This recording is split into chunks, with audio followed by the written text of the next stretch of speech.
Singkatnya, di sekolah, Lata membawa Jining, Yu'er, Muzi untuk pergi ke Gunung Tianbo dalam menghadiri undangan dari Lukman. Di saat hendak pergi, mereka tak sengaja bertemu dengan Julian. Mereka pun mengajaknya pergi juga.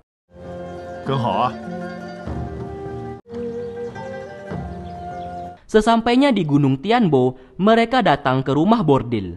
Lukman menyambut mereka dan memberikan makanan beserta minuman yang terbaik.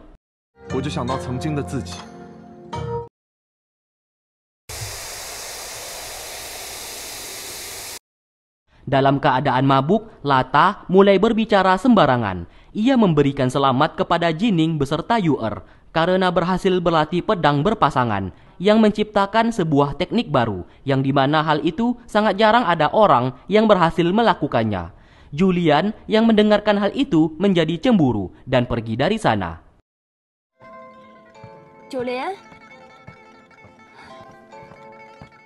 Merasa tidak enak hati, Yu'er menyusulnya dan menjelaskan di antara ia dengan Jining tidak ada hubungan apa-apa selain teman berlatih saja. Julian yang terlanjur cemburu tidak peduli dan meninggalkan tempat tersebut. Jining mendengarkan pembicaraan mereka dan ia pun lantas bertanya apakah Yu'er menganggapnya sebagai teman saja karena sedari awal ia sangat menyukainya. Yu'er menjawab ia tidak bisa berpacaran dengan Jining dan menegaskan sekali lagi di antara mereka tidak ada hubungan apa-apa. Yu'er terpaksa mengatakan hal seperti itu supaya penyakitnya tidak kambuh lagi. Padahal jauh dari lubuk hatinya ia sangat menyukai Jining. Baru saja berbicara seperti itu, Yu'er kembali merasakan sakit dan segera meninggalkannya.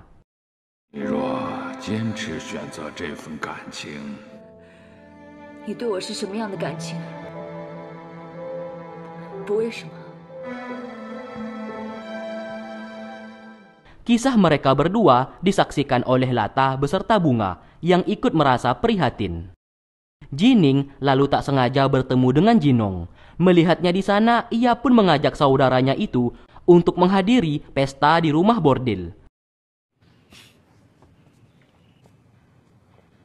Lukman yang melihatnya tidak mengusir Jinong karena pesta tersebut bebas untuk siapapun. Di sana mereka bisa menghilangkan semua permusuhan yang ada. Jinong di sana merasa tidak enak karena ia satu-satunya berasal dari suku Wu Jianmen. Lantas, setelah minum, ia pun pergi. Kedatangannya ke sana hanya untuk menghargai Jining saudaranya. Namun sebelum pergi, ia melihat Julian sedang mabuk berat dan berkata kalau ia menyukai Jining. Apapun yang terjadi, ia akan tetap menyukainya. Jinong yang melihat itu segera membawanya pergi supaya tidak membuat kegaduhan di pesta tersebut.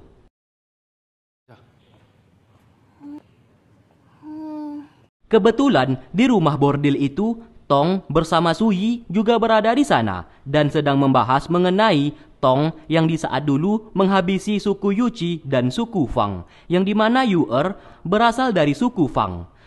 Karena percakapan mereka berdua, Jinong yang berada di luar tak sengaja menjadi tahu kalau Yu'er berasal dari suku Fang yang dihabisi oleh suku Wu Jianmen. Sementara itu, Lukman mengajak mereka semua jalan-jalan dan menghampiri sebuah toko ternama yang berada di Gunung Tianbo. Tanpa sengaja, Jining melihat sebuah gantungan pedang dan sangat ingin membelinya.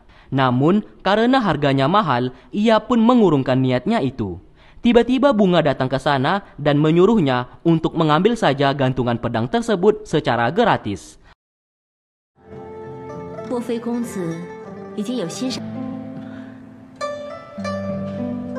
Lukman lalu memperkenalkan Bunga kepada mereka semua.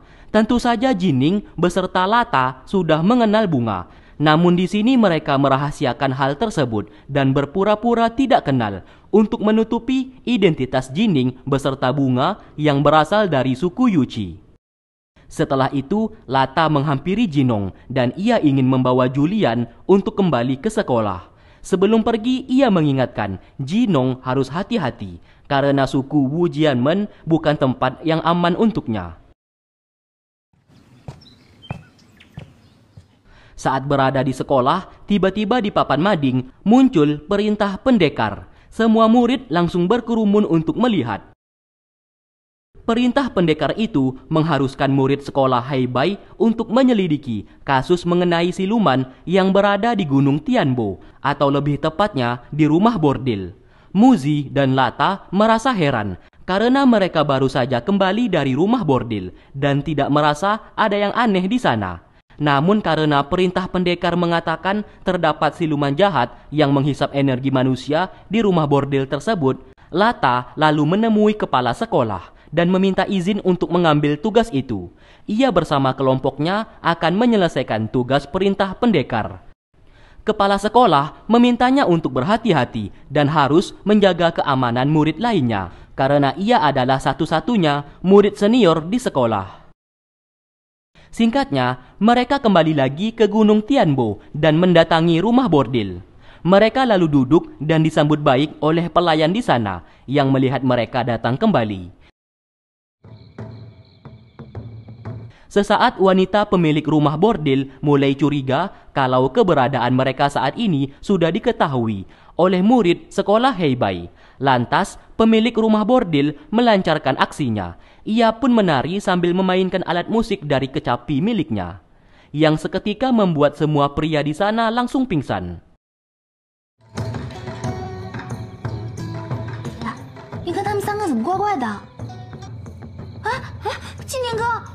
Lampu seketika menjadi mati, yang ternyata wanita tadi beserta semua pelayan adalah siluman yang langsung menghisap energi para manusia.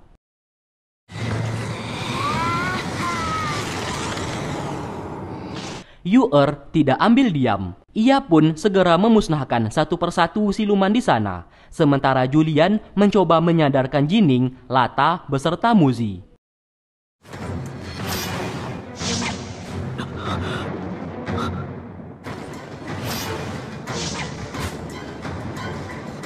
Siluman itu akhirnya berhasil dibinasakan, sementara Julian terkena racun yang membuat ia sekarat.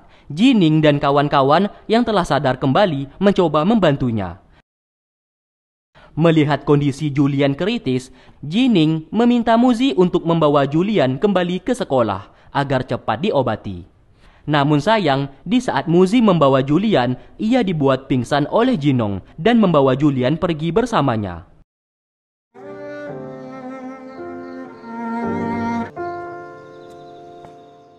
Lalu mereka bertiga mulai mencari siapa dalang di balik semuanya ini.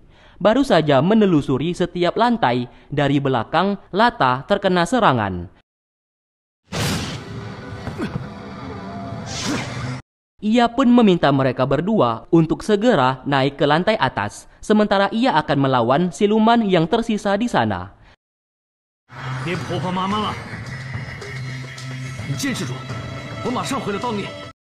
Jining beserta Yu-er berhasil menemukan seorang pria dalang di balik semuanya ini. Pria itu mengaku memang ia pemilik para siluman dan menyerap energi setiap manusia yang berkunjung di sana.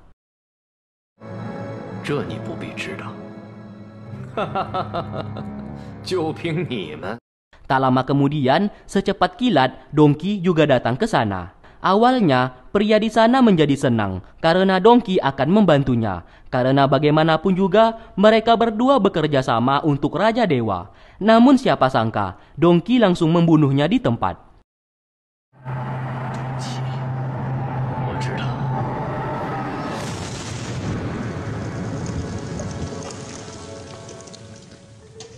Yu-er sesaat bertanya alasan ia datang membantu mereka. Dongki menjawab, ia tidak memiliki alasan. Ia hanya ingin melindungi Yu-er dari mara bahaya. Tak lama kemudian, portal penghubung antara dunia siluman dan dunia manusia mulai terbuka, yang dimana hal itu sangat berbahaya. Jining berusaha menghancurkan portal tersebut yang dibantu oleh Yu-er.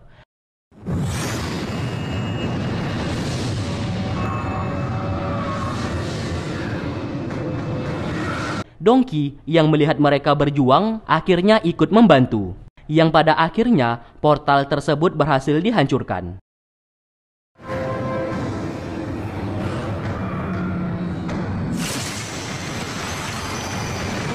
Di lain sisi, Lata kembali ke sekolah dan meminta maaf karena gagal melindungi murid lainnya.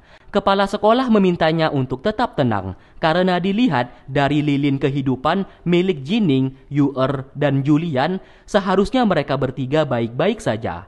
Lata menjadi tenang mendengarkan hal itu. Sementara itu, Yu'er bertanya kepada Dongki alasan ia membantu mereka tadi. Karena saat ini, Yu'er merasa Dongki bukan seperti orang jahat, seperti rumor yang beredar. Dongki menjelaskan kalau ia merasa aura milik Nanjun, kekasihnya yang telah meninggal, sama persis dengan aura yang dimiliki oleh Yu'er. Bukan hanya itu, dari segi wajah dan sifat juga terlihat mirip. Ia meyakini Yu'er adalah reinkarnasi dari Nanjun, kekasihnya. Yu'er menjelaskan ia bukan Nanjun dan ia juga tidak mungkin akan menjadi kekasihnya. Ia lalu menasehati Dongki untuk tidak membantu Raja Dewa lagi, karena ia tahu Dongki sebenarnya orang baik yang hanya diperdaya oleh Raja Dewa saja. Dongki lalu tersenyum. Sebelum pergi ia mengatakan Raja Dewa tidak akan bisa menyakitinya.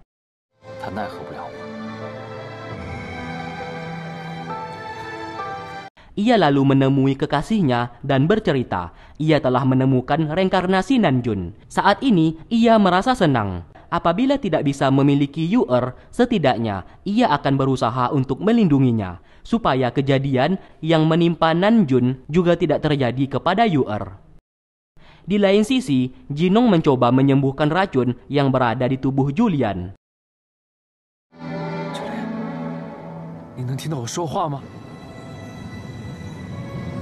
Setelah Julian sadar, ia terus mencari Jining dan khawatir kepadanya. Jinong mencoba menyadarkannya kalau Jining pasti akan baik-baik saja. Yang perlu dikhawatirkan saat ini adalah kesehatannya sendiri. Melihatnya semakin kritis, Jinong segera menemui Dongki dan meminta obat untuk menolong Julian. Dongki menolaknya karena obat milik suku Wu Jianmen tersisa sedikit. Mendengarkan hal itu, Jinong langsung mengancam ia akan membocorkan rahasia mengenai Dongki yang waktu dulu menghabisi seluruh suku Fang kepada Yu'er. Seketika, Dongki langsung menyerangnya. Di sana, Dongki menjadi khawatir apabila Jinong buka mulut. Akhirnya mau tidak mau, ia memerintahkan Suyi untuk memberikan obat yang dipinta olehnya. Jinong lalu berterima kasih dan pergi dari sana.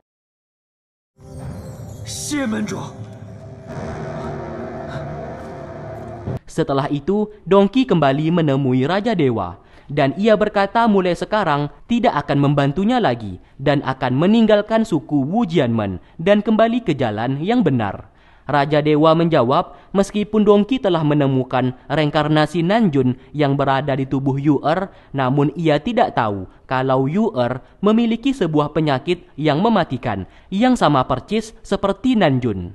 Sontak, Dongki sangat terkejut mendengarkan hal itu. Raja Dewa berkata apabila Dongki membantunya untuk lepas dari segel yang membelenggunya, maka bukan hanya Nanjun tapi Yu'er juga akan ia sembuhkan nantinya. Akhirnya, Dongki mengurungkan niatnya dan mau tidak mau kembali membantu Raja Dewa.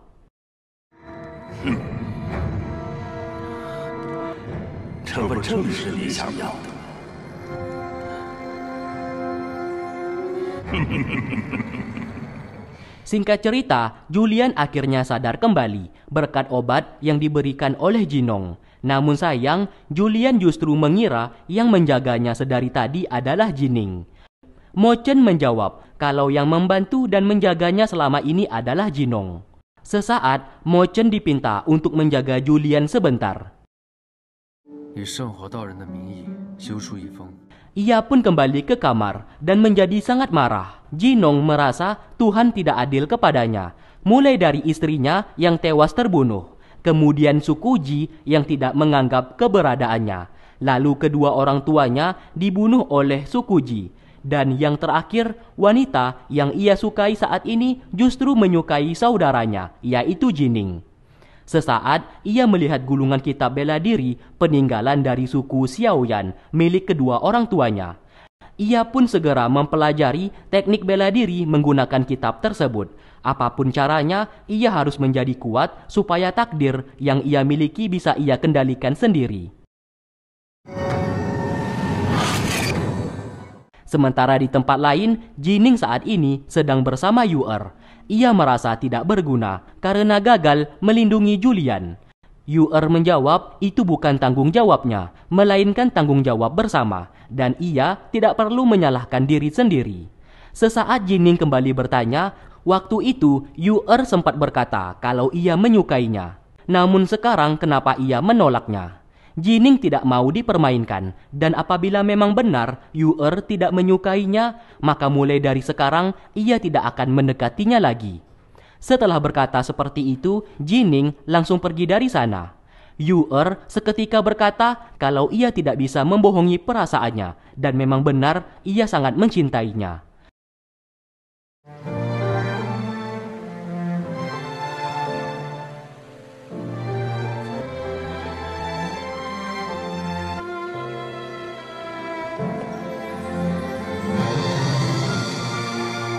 Setelah berhasil mempelajari teknik bela diri dari kitab peninggalan orang tuanya, Jinong lalu bertarung melawan semua petarung di arena.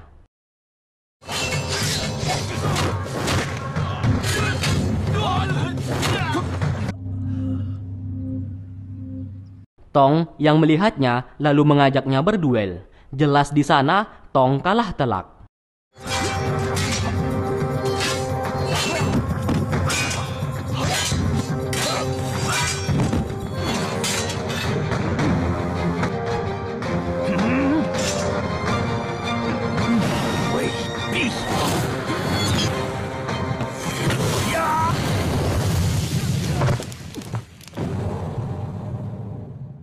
Mereka bertiga lalu dipanggil oleh Dongki dan diberikan sebuah tugas yang dimana suku Wu Jianmen sedang berbisnis dengan beberapa suku lainnya dan hendak mengirim senjata.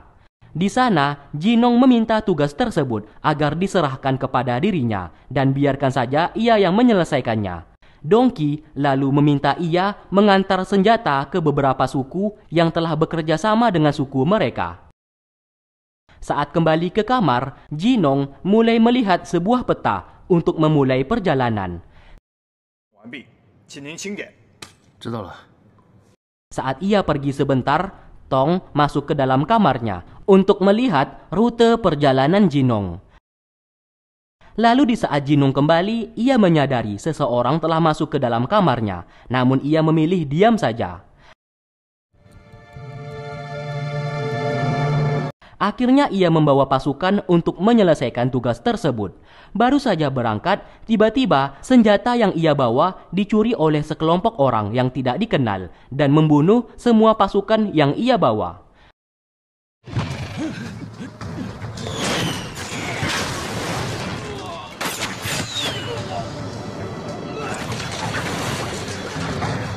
Karena peristiwa tersebut, perwakilan beberapa suku yang bekerja sama dengan Dongki menjadi marah karena senjata yang mereka pesan tidak sampai ke mereka dan meminta Dongki untuk bertanggung jawab.